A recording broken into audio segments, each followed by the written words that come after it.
Hey everybody, it's Shaman Sister Sin, and you're listening to the Meditations and More podcast brought to you by the Little Shaman. That's me. Today I want to talk about something I think is really important and a question that a lot of people have, which is why does the narcissist always have to be right? If you've lived with a pathological narcissist, then you know what I'm talking about. They have to be right. Now, nobody likes to be wrong, but they take it so far beyond where most people would take it. They will make up lies, they will invent facts just out of whole cloth. They will attack you personally and even physically in an effort to get you to admit that they're right. But why? Why is it so important for them to be right that they will even go so far as to engage in abuse in order to win? Well, part of it is that they really do think they're right. They know better and they're sure of it. Oh, they never saw the movie you're talking about? Doesn't matter. They're still right about it. They never heard the conversation you're recalling? Doesn't matter. They're still right about it, and more importantly, you are still wrong. To the narcissist, every situation they find themselves in is a contest where they have to be the winner. It doesn't matter that you didn't know you were competing. It doesn't matter that you don't want to compete. Nothing matters except winning.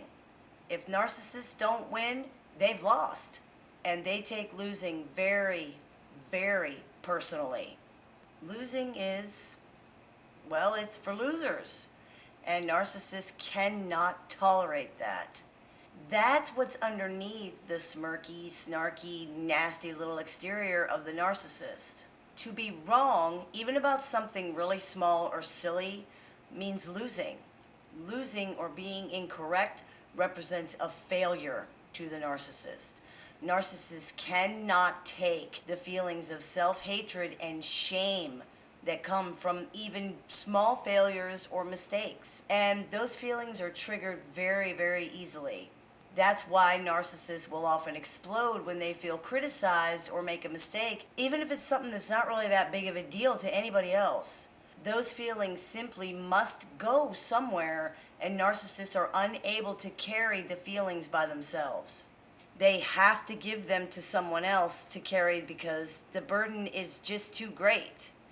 That's what we call projection. I'm not wrong, you're wrong. I'm not bad, you're bad. That's them putting those feelings onto you because the stress and the awfulness of those feelings is just too horrible for them. They can't take it. They try to stave those feelings off as long as possible with arguing in circles and personal attacks and denial and derailing the conversation. Anything to not to have to accept that they are, in fact, wrong. If you do succeed in truly breaking through the denial and proving to the narcissist that they actually are wrong, you will probably then be accused of cheating somehow, of fabricating evidence, of lying somehow, of colluding with people against the narcissist, whatever they have to say to convince themselves that they're still not really wrong. It's not you they're trying to convince. It's themselves and, of course, anyone who might happen to be listening.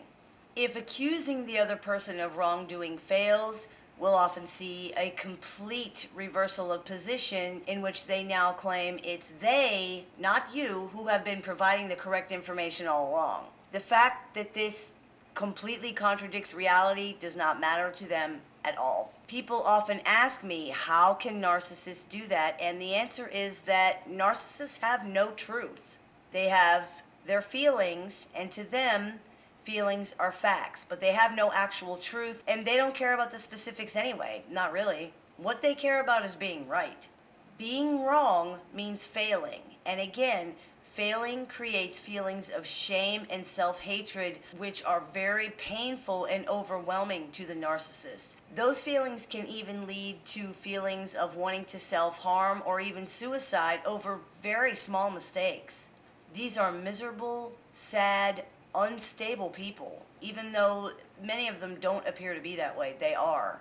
That's why they argue so hard and so viciously. Most people, as in people who are not narcissists, will eventually accept that they're not going to get anywhere in a conversation or a debate after a certain point. Narcissists cannot accept that because they need validation from other people. If the other person does not validate them, that is to say, if the other person does not say that the narcissist is right, the narcissist feels rejected and attacked, invalidated. It's not about the subject of the argument for the narcissist, and it never was. It's about the person that they're arguing with validating them and proving that they have worth. When the person continues to tell them that they're wrong or that they're mistaken, the narcissist understands this as a personal attack. And they see that person as the cause of all those horrible feelings of shame and self-hatred. This is senseless and unfair, but the narcissist does not see that. They believe they feel badly because the other person is attacking them. Therefore, they react in self-defense of their very lives, which looks like a huge overreaction to the other person who does not understand why the narcissist is so upset over something that's often really small. But to the narcissist, it doesn't feel small. They walk around all day, every day, for their entire lives feeling worthless, unlovable, and wrong. They feel wrong all the time about everything. That's why they make everything a competition, because they desperately want to get rid of the feeling that they're a loser, a failure. So they make everything a contest, and sadly, because they're only fighting to win, they're still wrong more often than they are right, because they're arguing from feeling and not fact. It's very easy to be wrong in that situation. This just makes them feel worse, so it becomes an endless cycle of argue, attack, deny, argue, attack, deny. Narcissists are in such deep denial about so many things that they really cannot see reality in its true perspective at all. And this is one of the reasons why they have so much trouble with personal relationships. They need validation from other people, and to them, the other person is not validating them unless they agree that the narcissist is correct in everything they say. This is just not realistic. Their denial prevents them from understanding that it's not realistic. They see the other person as withholding validation from them, therefore the other person is attacking them. It's just so unrealistic, and they are in such deep denial. This is why getting through to them is so difficult, and why it's so difficult for them to change their behavior. In order to change something, you have to first acknowledge that it's a problem in the first place. They simply cannot do that. I hope this clears some things up for you. You've been listening to the Meditations and More podcast, brought to you by Little Shaman. That's me, the Little Shaman. May the Great Spirit bless you, and have a wonderful day.